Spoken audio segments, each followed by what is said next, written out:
And now, it's time for the TGIF edition of Your Inbox Last Night with Michelle from Payometry Labs. Good morning, afternoon, or whatever weird fintech time zone you operate in. Welcome to Your Inbox Last Night, the only payments and fintech news podcast that reads your industry updates so you don't have to. Think of us as the Clippy of fintech. It looks like you're trying to stay informed. Would you like some snark with that? Today is Friday, March 14th, and according to my extremely reliable National Day of Calendar, it's National Napping Day, which, coincidentally, is also what your compliance team does when someone suggests another new blockchain project. But don't worry, no snooze-worthy stories here. We've got big moves in crypto, PayPal's brand refresh, and an actual fintech coup against Visa and MasterCard. So grab your espresso, your regulation-heavy reading glasses, and let's get into it.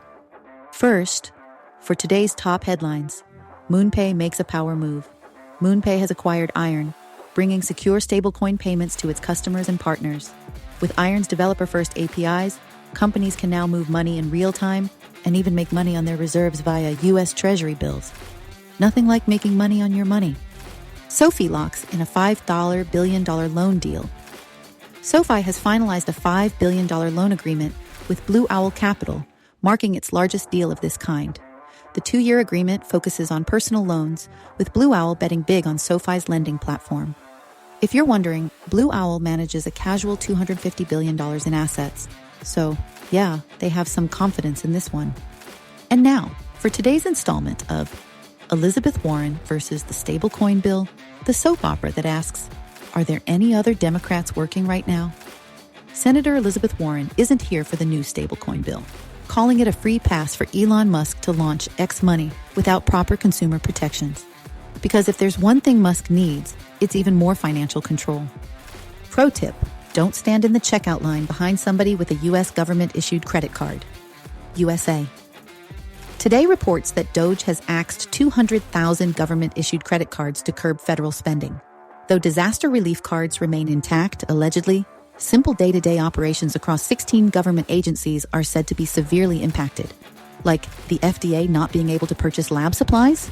That doesn't matter, right? And speaking of our Department of Government egomaniacs, were you planning to file your taxes electronically this year? Yes? Oh, good. The IRS published yesterday telling you to do just that. Whew. But wait, there's more. Luckily for you, we read this stuff every damn day because the day before yesterday, the AP reported that Elon and his dogs, Doge, are planning to cut it despite its efficiency benefits. So what should you do? Well, this is not intended to be tax or financial advice and is for education purposes only. But listen closely. I have absolutely no clue. PayPal's big rebrand strategy is in the news. According to Payments Dive, PayPal is doubling down on its branded business, revamping merchant tech, expanding BNPL, and pushing for wider Venmo acceptance. The goal? Revive growth and stay relevant. If you care about PayPal's future, this deep dive is worth a read.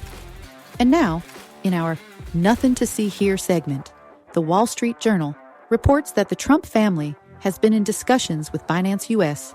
Yes, the same Binance whose former CEO, Changpeng CZ Zhao, pleaded guilty to federal charges.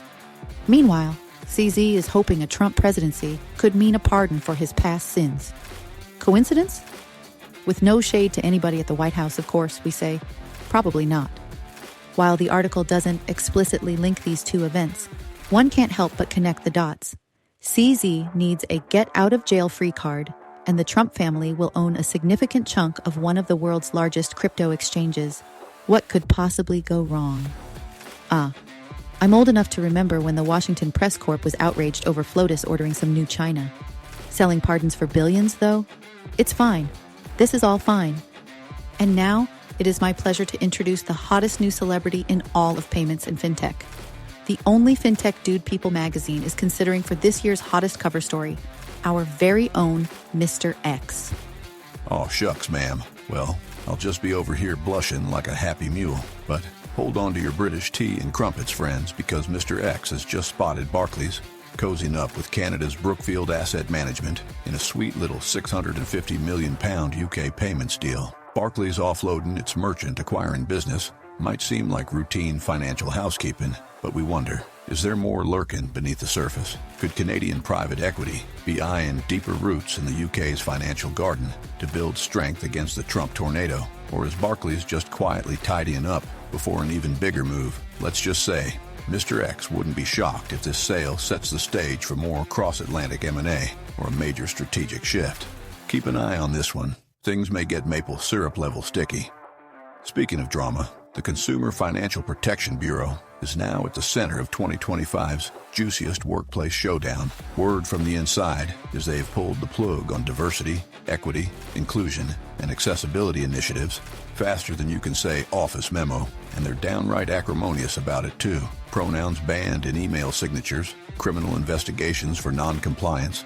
Oh, it's chaos, dear friends. Pure chaos. It brings me no pleasure to report this. The same week, the Department of Education slashed programs for students with special needs. Friends, but here we are. Whatever your feelings on DEI are, Mr. X suggests you buckle up. This controversy ain't fading quietly into the night. Stay tuned. This storm is just warming up. Well, folks, that's it for me this week. Be sure to keep your eyes peeled for the lunar eclipse this weekend. I'll be out there with my old hound dog, Elvin. See y'all under the stars. Until next week, friends. Thanks, Mr. X. See you out there chasing the moon, old friend. Moving on to market movers and industry trends. FineExtra counts 5 startups taking on Visa and MasterCard. A new wave of fintechs is gunning for Visa and MasterCard's dominance. Who's leading the charge? Ripple in cross-border payments. Strike, Bitcoin's Lightning Network. Clavia, with their true zero-cost processing. Flexa, that helps you buy your groceries with crypto. And Trustly, with card-based pay-by-bank solutions. Keep an eye on these companies and read much more about them in this FinTextra piece. CNBC, in a not-at-all condescending story, wants you to meet Jacqueline Reeses, former Yahoo, Square, and U.S. Treasury executive, who, according to their coverage, overcame her humble beginnings to get herself to Wharton and Goldman before she purchased and transformed a Kansas City community bank into a fintech powerhouse. Stay classy, CNBC. Wow, crypto investment is down 85% from its peak, according to The Defiant. Despite the Trump administration's crypto-friendly stance, venture capital funds aren't rushing in. Investment in crypto startups is down 85% from its 2021 peak, signaling investor hesitation across the board. All right, ready for some rapid-fire quick takes? Let's go. The Federal Reserve has published a step-by-step guide to onboarding with FedNow. They're calling it a best-in-class experience. We'll let the banks be the judge of that.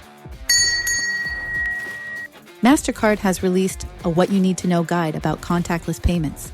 Spoiler, it's faster and more secure than swiping, and 2 out of every 3 point-of-sale purchases is tapping. A new study says 62% of consumers prefer recommendations from generative AI to research purchases before buying, even if they end up buying in store. That number is closer to 70% among younger generations. Payments platform dLocal is partnering with Coda, a leader in digital content monetization, to enhance gaming payment options in emerging markets. And finally, an editorial note. We'd love to report on Forbes' fintech coverage, but it's mostly pay-to-play now. If we're skipping some stories from them, now you know why. Well, that's a wrap for this week of your Inbox Last Night. Remember, this is the FinTech News podcast that's like your company's expense policy. Inflexible, occasionally alarming, but always necessary. Before we go, just a quick reminder. If you enjoyed today's episode, hit that subscribe button so you don't miss the next one. Join our community on LinkedIn discussions to argue about interchange fees with strangers, if you really love us, by upgrading to an executive membership. Because in FinTech, even news has a monetization strategy. Until next time, stay compliant, stay caffeinated, and whatever you do, don't give the Trump family equity in your crypto startup, unless they make you the grand poobah of Greenland. See you soon.